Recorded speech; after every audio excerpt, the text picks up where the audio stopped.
Hello दोस्तों, welcome back to hungers of law and knowledge. मैं हूं आपका दोस्त एडवोकेट हसीनुद्दीन। पिछले कई सालों से मैं cyber crime investigation, cyber law and criminal litigation से जुड़े मैटर्स को हैंडल करता आ रहा हूं। इस सीरीज़ में हम साइबर क्राइम की दुनिया को प्रैक्टिकल और लीगल दोनों एस्पेक्ट से समझेंगे। और आज के एपिसोड में हम जानेंगे कि सिम्बॉक्स मशीन असल में दिखती कैसी है और इन्वेस्टिगेटर्स के लिए ये इतनी इम्पोर्टेंट क्यों होती है। तो चलिए शुरू करते हैं। सिम्बॉक्स मशीन अंदर से दिखती कैसी है। दोस्तों, पिछले 2 एपिसोड में हमने समझा कि सिम्बॉक्स टेक्नोलॉजी क्या होती है और इन्वेस्टिगेटर को पहला सस्पिशन कहाँ मिला। लेकिन आज मैं आपसे एक सवाल पूछना चाहता हूँ। अगर कल सुबह पुलिस आपको बोले कि उन्होंने एक सिम्बॉक्स ऑपरेशन पकड़ा है, तो आपके दिमाग में क्या इमेज आएगी? शायद एक डार्क रूम, कई computers, dozens of SIM cards, बहुत सारे हैकर्स, बिलिंग करती हुई लाइट्स। हॉलीवुड मूवीज़ ने हमें साइबर क्राइम का कुछ ऐसा ही पिक्चर दिखाया है, लेकिन रियलिटी में कई बार पूरा ऑपरेशन एक रूम से चल रहा होता है, जो बाहर से देखने में बिल्कुल ऑर्डिनरी लगता है। और इसी ऑर्डिनरी रूम के अंदर छुपा होता है एक ऐसा सेटअप जो टेलीकॉम नेटवर्क को मैनिपुलेट कर रहा होता है। आज हम सिम्बॉक्स मशीन की दुनिया के अंदर जाएंगे और समझेंगे कि इन्वेस्टिगेटर्स के लिए ये मशीन इतनी इम्पोर्टेंट क्यों होती है। पहली बार सिम्बॉक्स देखने पर कैसा दिखता है? दोस्तों, सबसे पहले एक मिथ तोड़ देते हैं। सिम्बॉक्स कोई सूटकेस जैसा बॉक्स नहीं होता जिसके ऊपर बड़ा सा लिखा हो साइबर क्राइम मशीन। रियलिटी में सिम्बॉक्स का सेटअप अलग फॉर्म्स में हो सकता है। कभी ये एक रैक के फॉर्म में हो सकता है, कभी नेटवर्किंग कैबिनेट की फॉर्म में हो सकता है, कभी मल्टीपल जीएसएम गेटवे के रूप में हो सकता है, और कई बार पहली नज़र में किसी इंटरनेट सर्विस प्रोवाइडर के रूटर की तरह से दिख सकता है। अब इमेजिन कीजिए, एक रूम है, एक कॉर्नर में राउटर लगा हुआ है, कुछ लैन केबल्स लगी हुई हैं, कुछ यूपीएस लगे हुए हैं, कुछ लैपटॉप्स कनेक्टेड हैं, और एक मशीन रखी है जिसमें बहुत सारे सिम कार्ड्स लगे हुए हैं। एक आम आदमी को शायद कुछ अनयूजुअल सा लगे, लेकिन इन्वेस्टिगेटर के लिए यह बहुत बड़ा रेड फ्लैग हो सकता है। सिम्बॉक्स के अंदर होता क्या है, आप सिंपल लैंग्वेज में समझते हैं। सिम्बॉक्स के कोर कंपोनेंट्स क्या हैं? Number 1, GSM gateway. ये सिम्बॉक्स का सबसे इम्पोर्टेंट हिस्सा होता है। ये मशीन सिम कार्ड्स और इंटरनेट के बीच ब्रिज की तरह काम करती है। Number 2, SIM cards. मशीन में एक या दो नहीं, सैकड़ों सिम कार्ड लगे हुए हो सकते हैं। इंटरनेट कनेक्शन, क्योंकि फॉरेन कॉल को मशीन तक इंटरनेट के ज़रिए पहुंचाया जाता है, तो इंटरनेट कनेक्शन होना ज़रूरी है। एक राउटर, नेटवर्क मैनेज करने के लिए router. Power backup, operation continuously चलता रहे, इसके लिए यूपीएस और पावर बैकअप का भी होना ज़रूरी है।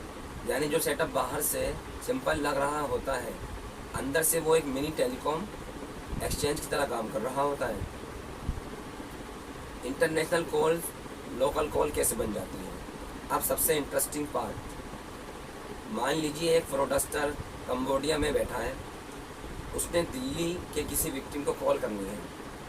नॉर्मल सिचुएशन में विक्टिम के फ़ोन पर इंटरनेशनल कॉल का इंडिकेशन आ सकता है, लेकिन सिम्बॉक्स ऑपरेशन में क्या होता है? स्टेप 1, फ्रॉडस्टर इंटरनेट के थ्रू कॉल इनिशिएट करता है। स्टेप 2, कॉल सिम्बॉक्स मशीन तक पहुंचती है। तो स्टेप 3 में मशीन के अंदर लगा इंडियन सिम उस कॉल को रिसीव करता है। मशीन उस कॉल को इंडियन टेलीकॉम नेटवर्क में कन्वर्ट करके लोकल कॉल की तरह इंजेक्ट कर देती है। रिजल्ट क्या होता है? विक्टिम के मोबाइल स्क्रीन पर एक इंडियन नंबर से कॉल आती हुई दिखाई देती है, और यहीं पर ट्रस्ट का गेम शुरू होता है। दोस्तों, अगर आप अब तक की इन्फॉर्मेशन आपको यूज़फुल लग रही है तो वीडियो को लाइक करिए, शेयर ज़रूर करिए। हो सकता है आपका एक शेयर किसी को साइबर क्राइम से बचा सके। एक मशीन में इतने सारे सिम कार्ड्स क्यों? अब सवाल आता है, एक सिम से भी कॉल हो सकती है, तो फिर 100 सिम कार्ड्स की क्या ज़रूरत थी? दोस्तों, साइबर क्राइम का एक प्रिंसिपल है, स्केल, यानी कि एक बड़ा लेवल। अगर किसी स्कैमर को रोज़ 20 कॉल करनी हो तो एक सिम कार्ड काफ़ी है। लेकिन अगर किसी ऑर्गेनाइज्ड नेटवर्क को रोज़ हज़ारों कॉल करनी हो तो तब सिचुएशन अलग बदल जाती है। मल्टीपल सिम कार्ड्स का फ़ायदा, कॉल लोड डिस्ट्रीब्यूट हो जाता है, डिटेक्शन डिफ़िकल्ट हो जाती है, ब्लॉक होने पर रिप्लेसमेंट सिम कार्ड्स अवेलेबल होते हैं, कंटिन्यूअस ऑपरेशन पॉसिबल होता है। इसी वजह से इन्वेस्टिगेटर जब एक ही लोकेशन पर अनयूजुअल क्वांटिटी में ट्रैफिक और एक्टिव सिम कार्ड्स देखते हैं तो सस्पिशन और स्ट्रॉन्ग हो जाता है। मशीन इन्वेस्टिगेटर के लिए इतनी इम्पोर्टेंट क्यों है? दोस्तों, साइबर क्राइम इन्वेस्टिगेशन में एक लाइन बहुत फेमस है, machines remember what humans forget. जब इन्वेस्टिगेटर्स किसी सस्पेक्टेड सेटअप को एग्जामिन कर रहे होते हैं तो मशीन सिर्फ हार्डवेयर नहीं होती, वो इन्फॉर्मेशन का सोर्स भी होती है। मशीन से मिल सकता है configuration data, networking setting, connected device की information, SIM usage patterns, operational indicators, और ये सब इन्वेस्टिगेटर्स को आगे बढ़ने में मदद करते हैं। इसीलिए सीजर और फॉरेंसिक प्रिजर्वेशन बहुत इम्पोर्टेंट होता है। क्रिमिनल्स की सबसे बड़ी प्रॉब्लम क्या है? अब आप सोच रहे होंगे, अगर सिम कार्ड, सिम बॉक्स इतना इफेक्टिव है तो फिर क्रिमिनल्स कैसे पकड़े जाते हैं? आंसर सिंपल है, टेक्नोलॉजी जितनी पावरफुल होती है उतने ही ट्रेसेस भी छोड़ती है। किसी भी इलेक्ट्रॉनिक सेटअप को चलाने के लिए electricity, internet, devices, SIM cards, human resources, human operators, ये सब चाहिए होते हैं। और इन सब चीज़ों के साथ कुछ ना कुछ डिजिटल फुटप्रिंट्स भी क्रिएट हो रहे होते हैं।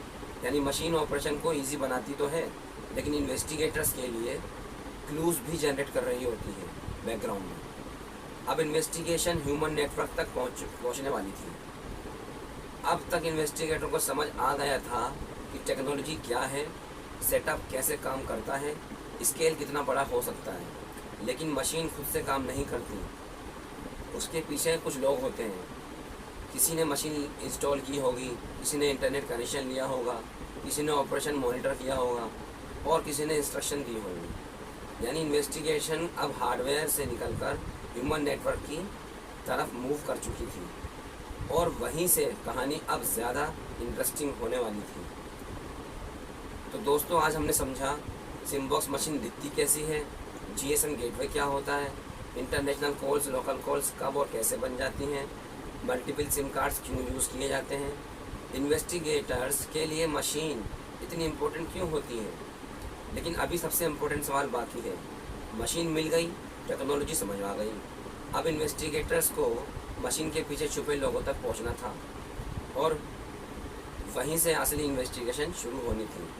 दोस्तों, डे 4 में हम लोग बात करेंगे अलेज्ड ह्यूमन नेटवर्क की। किसी भी सिम बॉक्स ऑपरेशन को चलाने के लिए कौन कौन लोगों की ज़रूरत होती है, ग्राउंड्स ऑपरेटर्स के रोल्स क्या होता है और इन्वेस्टिगेटर्स कैसे आइडेंटिफाई करते हैं कि मशीन के पीछे कौन काम कर रहा है। ये सब जानेंगे अगले एपिसोड में। अगर आप साइबर क्राइम, साइबर सिक्योरिटी और साइबर लॉ की ऐसी ही रियल वर्ल्ड इन्वेस्टिगेशंस को देखना चाहते हैं तो चैनल को सब्सक्राइब करिए, वीडियो को लाइक करिए और शेयर करना मत भूलिए। मैं हूं एडवोकेट हसीनुद्दीन और आप देख रहे थे hungers of law and knowledge. मिलते हैं अगले एपिसोड में दोस्तों। थैंक्स।